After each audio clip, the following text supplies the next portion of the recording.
पाहूया पुढची बातमी। सावेंच्या गाडीवर दगडफेक करणारा तरुण हा मनोरुग्ण आहे आणि तो रुग्णालयात त्याला दाखल करण्यात आलेला आहे। शनिवारी संभाजीनगर येथे मंत्री अतुल सावे यांच्या गाडीवर दगडफेक झाली होती आणि दगडफेक करणारा इसम हा मनोरुग्ण होता, तर येरवडा रुग्णालयामध्ये त्याला दाखल करण्यात आले।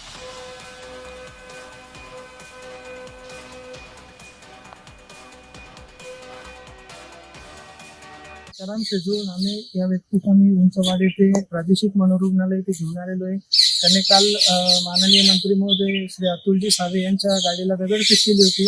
दगडफेक केली असता तो मानसिक आजाराने त्रस्त आहे असे त्याचे वडील यांनी सांगितले असता आम्ही शासकीय रुग्णालय घाटे येथे प्रथम उपचाराकरता नेले होते, परंतु त्याला आजार जास्तीचा झाल्याने प्रादेशिक मनोरुग्णालय येरवडा येथे उपचाराची गरज असल्याने आम्ही त्याला प्रादेशिक मनोरुग्णालय येरवडा येथे घेऊन आलेलो आहोत। माननीय मंत्री महोदय अतुल सावे साहेब यांच्या गाडीवर दगडफेक केली होती। त्या मनोरुग्ण गणेश शेजूळ यास आम्ही ताब्यात घेऊन घाटी रुग्णालयात गेलो होतो।